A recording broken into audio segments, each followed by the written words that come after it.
Hello, friends. Bonjour chers amis, comme nous l'avons vu dans la vidéo de la semaine dernière, il est toujours avantageux de découvrir les plans de l'ennemi, surtout pendant une guerre. Nous savons que nous sommes au milieu d'un conflit cosmique, une guerre entre le Christ et Satan, connue sous le nom du Grand Conflit. Et le principal champ de bataille de cette guerre est notre propre cœur. The main battleground of that war is our own hearts.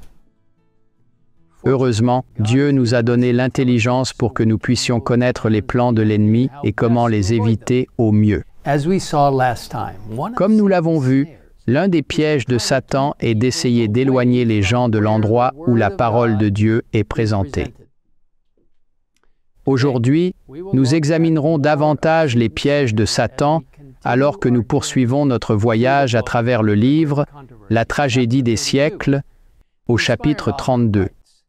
L'autrice inspirée écrit « Satan sait fort bien que tous ceux qu'il peut amener à négliger la prière et l'étude de la parole de Dieu succomberont à ses assauts. Aussi, invente-t-il toute espèce de distraction. »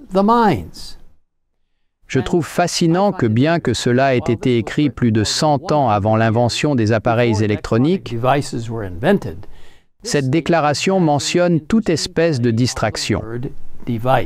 N'est-il pas vrai que de nos jours, de nombreuses personnes sont notamment absorbées par leurs appareils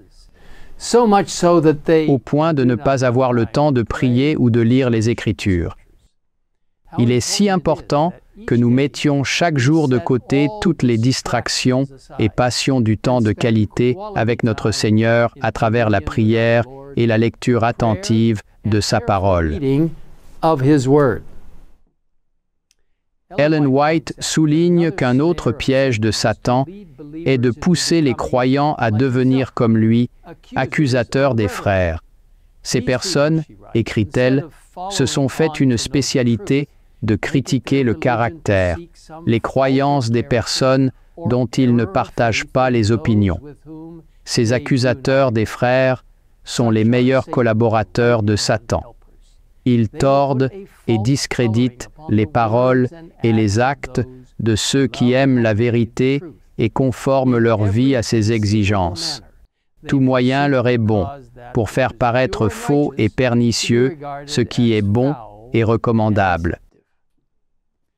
Heureusement, cependant, personne n'a besoin d'être trompé par ces accusateurs, car la Bible nous dit « Vous les reconnaîtrez à leurs fruits ». Il est intéressant de noter que tandis que Satan a des adeptes accusant ceux qui aiment la vérité et conforment leur vie à ses exigences, le séducteur en chef ne manque pas d'agents prêts à répandre toutes les erreurs imaginables. Il engendre diverses hérésies adaptées aux goûts et aux aptitudes des personnes dont il désire consommer la ruine. L'une des tromperies les plus réussies de Satan, écrit-elle, est l'idée que ce que les gens croient n'a pas vraiment d'importance. Il sait que la vérité sanctifie celui qui la reçoit avec amour. C'est pourquoi il s'efforce constamment de la remplacer par de fausses théories, par des fables, par un autre évangile.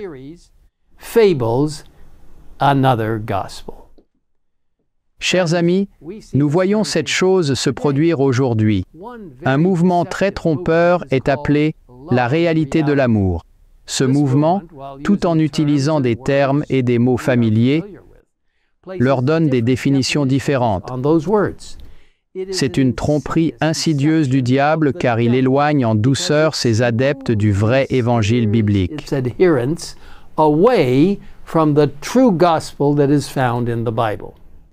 Les enseignements de base de ce groupe, selon certains qui en faisaient autrefois partie, incluent la croyance que la repentance n'est pas nécessaire pour la conversion, car Dieu nous a littéralement donné le pardon et la justice à la croix, donc nous n'avons pas besoin de confesser nos péchés pour obtenir le pardon.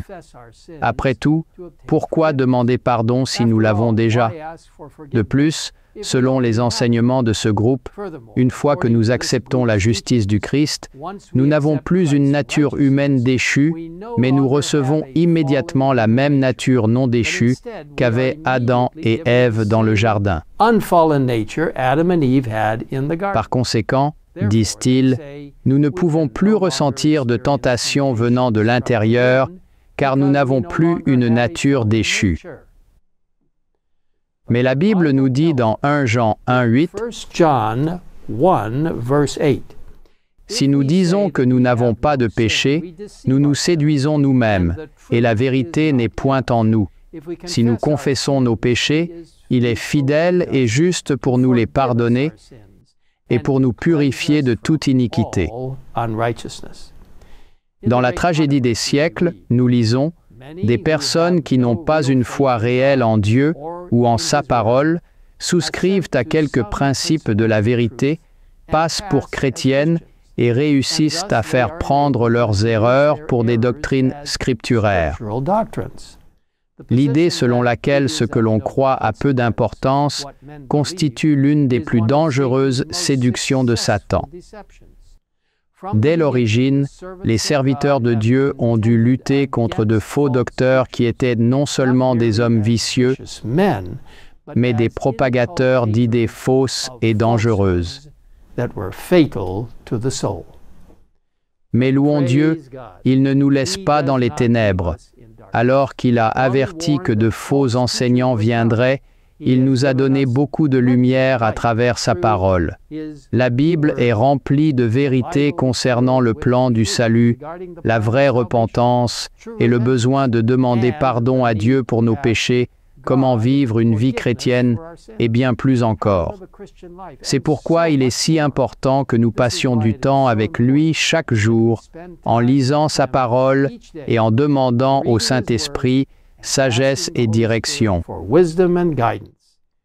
Il a promis, « Si quelqu'un d'entre vous manque de sagesse, qu'il la demande à Dieu, qui donne à tous simplement et sans reproche, et elle lui sera donnée.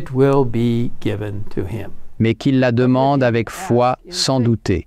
Car celui qui doute est semblable au flot de la mer, agité par le vent et poussé de côté et d'autre.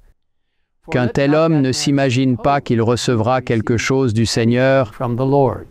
C'est un homme irrésolu, inconstant dans toutes ses voies. » Alors que nous considérons ces points très importants, je vous invite à prier avec moi dès maintenant. Père Céleste, merci de nous donner tant d'instructions pour nous aider à éviter les tromperies, les erreurs et les manipulations malheureuses que font certains de la parole de Dieu. Nous te remercions pour cette assurance que lorsque nous venons à toi en demandant pardon, tu nous pardonneras et nous purifieras de toute notre injustice. Seigneur, je te demande de protéger et de garder ceux qui sont tentés de suivre des pensées, des théories, une théologie erronée, comme celle de la réalité de l'amour, qui est une situation confuse et un mélange d'erreur et de vérité. Je demande que tu éloignes les gens de cet amalgame et d'autres doctrines étranges qui n'ont pas de fondement dans la parole de Dieu. Aide-nous à nous focaliser sur l'enseignement de la Bible et sur ce que tu aimerais que nous accomplissions dans la vie grâce aux directions que tu nous montres. Merci pour ta parole, pour les instructions de l'esprit de prophétie et l'influence du Saint-Esprit. Au nom de Jésus, nous te prions. Amen. Amen.